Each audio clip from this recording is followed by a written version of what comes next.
thought before work starts, I'd give you guys an update on the upcoming revolution and such, which obviously you know by now from having watched, and so many bad things have come to pass and in such a short period of time. I'm talking about for sane people. People are generally not accustomed to doing weird things to themselves or other people.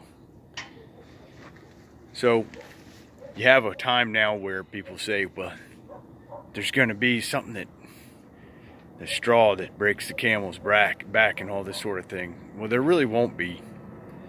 And for all the harm and danger that I'm sure is going to happen to us here in America and around the world, there won't be any special thing.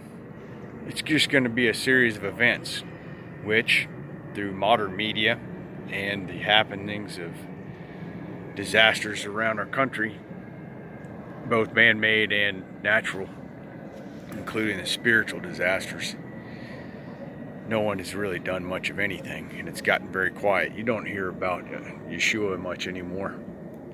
There's almost nobody out there on the street, including me. I'm even working a job now, turned away from being out there.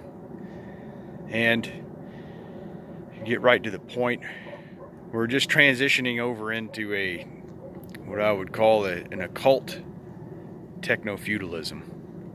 And that's where you'll have some really special elite people who will really run everything about your life, possibly in your region or state.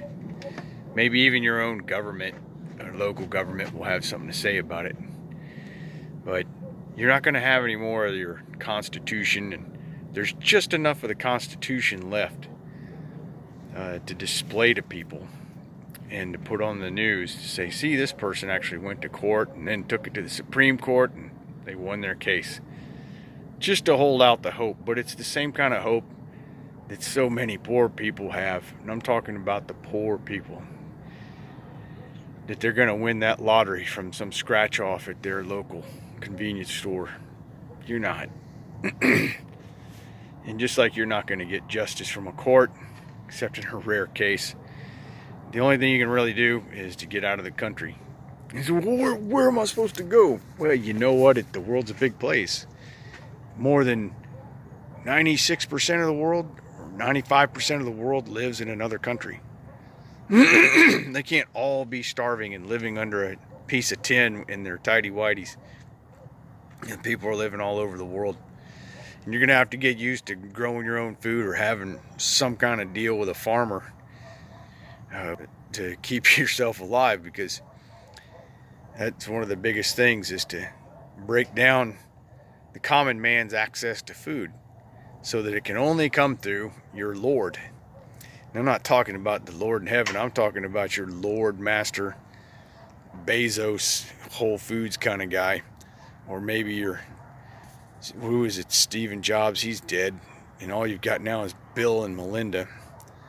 Yeah, these kind of people. But I don't really even think that they're the top. I think they're sort of, well, they're face pieces. They've got handlers, just like Hillary Clinton. You don't need to hate Hillary. There's no reason to. Or Bernie. None of these guys get to operate doing their own thing. They might get to do, arrange the bubble gum display there at 7-Eleven the way they think suits it, but it's going to be within certain parameters.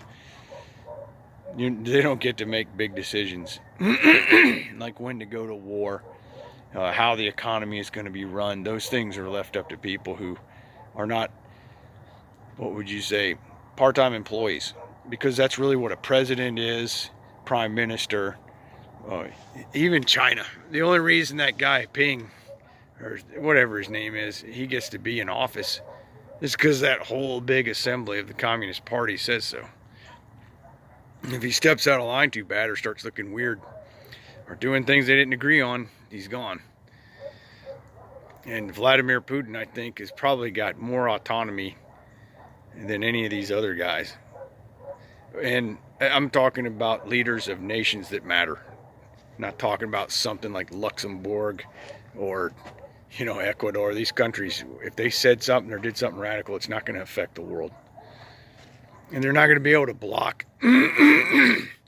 They're not going to be able to block off things that are important resources in their countries, even if they have a radical change of government or something like that. But the rest of us that are trapped in these hyper police states, by the way, the U.S. is a police state. They just haven't come out to start kicking doors and marching all over your body. They haven't done it yet, but they can. They can do it. And it will not be as hard as you imagine. Because the problem we all have is, you got to go to work every day. If you quit working, then everything you have in your life, all your home, clothes, your vehicle, your ability to travel, do anything, purchase things, that ends. Back when our ancestors were farmers, you could have one of your children, which, guess what? You don't have children really anymore. Don't tell me, well, I got 2 kids or 3, I got a dog and I got a child. That doesn't count. You would have an actual crew at your house who could keep the home fires going. Somebody could go out there and make sure the animals are taken care of. And if necessary, they could do the harvest without you while you were off fighting a war or something, getting shot to death over something. But that's not the case anymore. Everything's hand to mouth. You're a just-in-time cog in the machine, and you can be replaced. And let's say you have a technical job.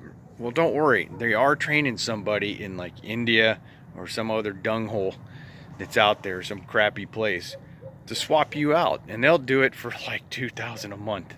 And they'll think, wow, this is like heaven. So you're not the only one who's tired of the things that are going on and being done to us, and how just creepingly this anaconda is wrapping itself around us and squeezing the air out. And you're not going to have no revolution. This whole dump is just going to turn into technofeudalism.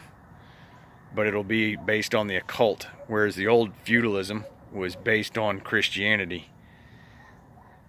This one will be different, where your religion will be all your perversions combined. So you'll have to be a sodomite, pedophile, infanticide maniac to get along in this next thing. And also you'll have to be into theft, transferring money from one person to another, whether by violence or not. And that's how the country is going. It's actually how the world is going. But you have a chance to break out while Trump's in office. After that, or maybe even before he leaves, you should expect violence, and maybe even travel will be restricted. And probably the wall will be built. And all the people that are coming across will be blocked from returning. I don't think anybody wants them back in the countries they left, despite what you hear on the news or what one of them might tell you. I can't imagine running some third world dump like Honduras or El Salvador and thinking, or even Mexico, and thinking, boy, you know what we need? We need 30 million more people to come home. Yeah.